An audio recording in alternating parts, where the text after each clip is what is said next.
I officially started Steel Crow Saga last night. Is it Saga or is it Saga? I had this debate when I read Saga, the graphic novel.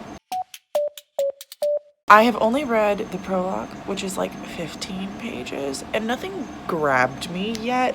I think first off, the book is reading a lot younger than I thought it was going to be reading, and I have to adjust for that myself. But just nothing stood out to me. So I'm gonna keep going. I'm gonna try to read at least an hour this morning and then maybe give you guys an update. If there's nothing to say, I'll let you know possibly tomorrow how it's going.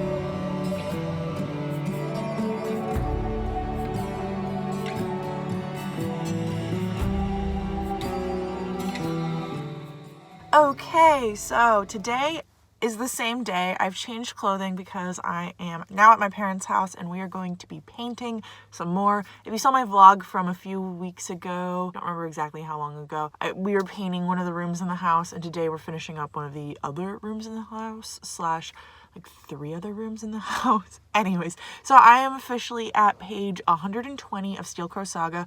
I was reading physically and listening for a long bit, and then I realized I needed to clean my apartment, so I just went to listening to the audiobook. I am much more interested in the book at this point.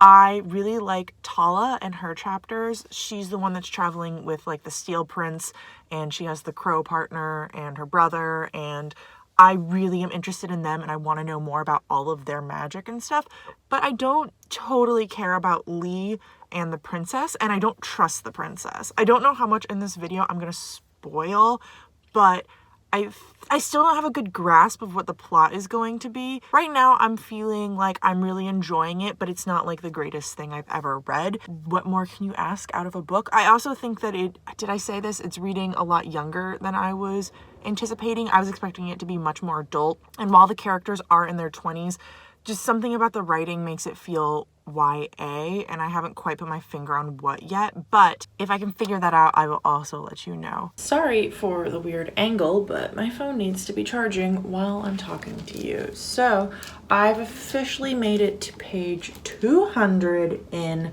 Steel Crow Saga, which looks like this at this point. So I'm really enjoying the book, really interested in it, really wanting to keep reading. I think I might try to knock it out tomorrow, but tomorrow might be like too ambitious for me to try to do. Let's talk about this book right now. There are 4 perspectives in this story that you follow. So there is a soldier, a prince, a detective, and a thief. Each of them, there's kind of like 2 storylines happening because we're getting to see each of these 4 people. There's like 2 of them together and then like another 2 together. So the detective and the thief are working together to try to hunt down this prince who is supposed to take the crown, speak for the people, be like the last of his people. So they think that, are they trying to stop him? Yeah, they're trying to capture the prince and present them to the detective's father, who happens to be the king of this like neighboring land of the prince. The thief is a woman that she breaks out of jail at the very beginning of the story, and we're following her. Basically, she's traded her services to hunt down this prince in order to learn the magic of this land, which is being kept from her people. Her people are being controlled and taken advantage of by the ruling class, which is the detective's family. So on the other story, which is the one I'm way more interested in, we are following Tala, who has lost her whole entire family, is just a soldier who's working her way up the ranks, and she happens to be put onto the mission to take the prince from point A to point B, and point B is going to be where he's ruling, helping out, whatever.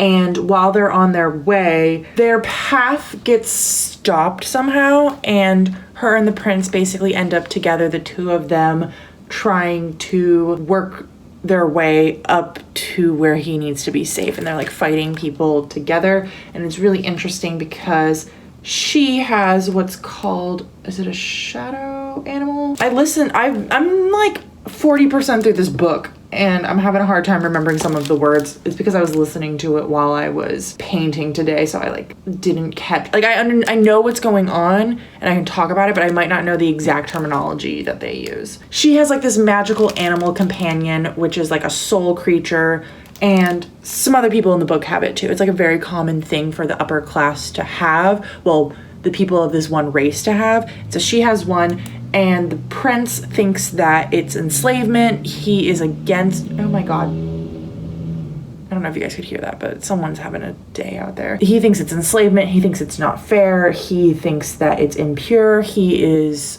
whole entire people are vegetarians and they don't believe in eating animals at all, nor like bonding with their souls to make them work for you. But he has the ability to control steel.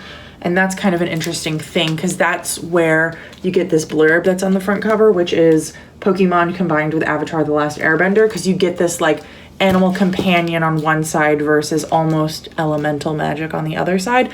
One of the things that was really cool, I thought, was the way that they explained that, is that the magic is almost the same magic, but one group of people learned to bond their souls with animals, whereas the other group of people learn to bond their souls with metal. I don't know if I've mentioned this story is inspired by Eastern Asian cultures. The author is Filipino American, and there's definite influences from the Philippines, but also I can see some influences from China and Japan. It's really cool and I'm really enjoying it. It reminds me a little bit of The Bone Shard's Daughter, and I think that I'm feeling that one because of the heavy influences from Chinese culture, but also because the thief Lee, who is a female, reminds me of the thief whose name I can't remember in The Bone Shard's Daughter, where he was basically living his life to take care of himself and got mixed up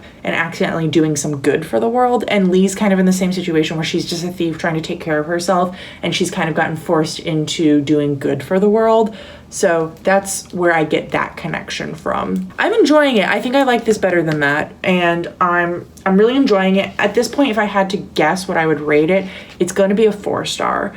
It would have to do some really amazing stuff at this point to be a 5-star, but it's good and there's nothing in it that's making me dislike it. It's just I'm not super attached to one of the storylines, and that's the biggest issue that I'm having. Okay, today is Be an Adult Day, so I have to take out the trash, actually check the mail, go grocery shopping, and do some meal prep. So for the first few of those, I won't be able to listen to my audiobook, but as soon as I'm home and I'm cooking, I will put my audiobook on and I will see how far I can get into it today. Well, I went to the mailbox and I have a package, but I'm not sure what it is, so this might not be that exciting. Oh, I know what this is. I know exactly what this is. I pre-ordered this a long time ago. That's why I got confused with it. I read this arc over the summer at some point, and I loved it. I really did. And this author and I are friends on Twitter and Goodreads and most social media platforms. I wanted to support him since I love the book and buy the physical copy. So this is the Jealousy of Jalis, which, oh my goodness, I really like how they did the sides of the pages have the title and have the author's name instead of the top. Cool. This looks awesome. I can't wait to reread this, especially because I think the sequel's coming out sometime this year, maybe. I actually got this author's other book arc copy this month and I'm gonna be reading it, so really excited. And I have a video about me reading this book and rating and reviewing, so I'll link that somewhere on my channel. Really excited. Okay, back to your normally scheduled content. So I'm back home. I've done all my meal prep. I apologize, I meant to take you with me on that, but I forgot to. I've been listening to the audiobook off and on for the last 2 hours because I'm kind of bored with it, to be completely honest. So I just started part 5, which means I'm here in the book, 210 pages left. I'm gonna try to knock this out tonight, and I think I totally can do it. But the reason why I'm bored is because I'm finding the book predictable, and that's it. It's not poorly written. It's not like the characters are wrong. It's not like the atmosphere isn't amazing. It's just nothing surprising me at this point, and I'm kind of just like, I like it, but I think it's too long, if that makes sense.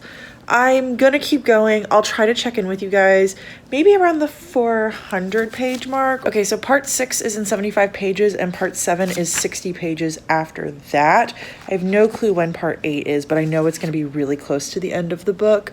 So I'm gonna check in at some point again this evening before I finish this book and let you know how I'm feeling about it. Okay, so I know it looks like I haven't moved at all today, but I promise I have been doing things. I just made it to chapter 41, which is here in the book. So I'm in part 8, which is the final part, and I only have a few chapters left. I think I have something like 50 pages left in the book. I didn't stop and update you guys because I was feeling very much the same about that. The last 2 sections as I felt about this section before. It's not that I'm disinterested, it's that I'm bored. I think my rating for this book is going to be lower than I originally thought. Like, I feel like someone could take this book away from me right now and I'd be like, okay, cool. I think I know exactly how it's ending and I don't need to read it to know that. I'm going to keep going and I'm going to finish it, and I'm going to tell you once I've finished it how I actually feel about the whole entire book. I think I'm going to try to take it for a walk to finish up the last bit of the audio. Oh, are you going to fall? No. So I finished the book. I'm having a hard time thinking about it, talking about it, honestly. I liked most of the characters. I felt like they were well-rounded, well-developed. There was a few like secondary characters that I felt like fell kind of flat. I didn't like that all of the characters kind of paired up into relationships. It felt like, I don't like when books do that, where it's like everyone has to be in a relationship by the end of the book. Even though 2 of them weren't technically in a relationship, it felt like they were hinting at like sometime in the future these 2 will be together. But I really loved the atmosphere. The writing was really good too. There were all of these descriptions of food that made me so hungry and made me want to eat all kinds of Asian cuisine. I actually made ramen tonight for dinner because it was so strong because of this book, and it was delicious, let me tell you. So like I said, the characters, the atmosphere, the writing were all great, but the pacing was slow. I definitely think this book could have lost at least 100 pages, if not more, and still been fine. And the plot wasn't the best. It had too many little side quests, and I think that gets into the book was just too long for me personally. So I found myself just not enjoying myself most of the book, especially the second half of the book. I was way more interested in the first half, and then probably around 200, 250, 300, I was like, okay, this book needs to end soon. And I think part of that is I've been reading a lot shorter of books recently. I've been reading like 200 or 300 page books. So maybe I'm trying to get back into the swing of things with high, epic, long fantasies. But maybe this just wasn't the one. Basically what I'm trying to say is I don't know if it was so much the book or if it was so much me. I still enjoyed it. I didn't hate it. I didn't love it. I felt like it was good. It had a lot of stuff that was great. But I can't give it a 4-star because of my complaints. So I ended up rating the book 3.5 out of 5 stars. I think that I could recommend it to people are kind of in between YA and adult. To me, it read really YA, but there were a few scenes that, I guess maybe what I should say is the language wasn't necessarily YA. Like there was some cursing that wouldn't be allowed in YA books. Other than that, it felt very YA. And honestly, let's all be real, teenagers curse just as much as adults. They just do it when adults aren't around. Come on, I know I was a teenager at one point. It's just a story. It's just a book. It's just a book that I rated a 3.5. That's it. That was my weekend reading vlog. I read this book in 2 days. I didn't actually think I was gonna be able to do it just based on a lot of factors, but I was able to, and that's kind of crazy. Hope you liked this. Let me know if you've read this book and what you thought about it. I did read this for my book club's pick for this month. I feel like up until this point I've either loved or hated our book club picks, so it's kind of weird for me to be in the middle. Let me know what you thought. I don't remember how my outro goes, but until next time, I will talk to you all in the comments. Bye!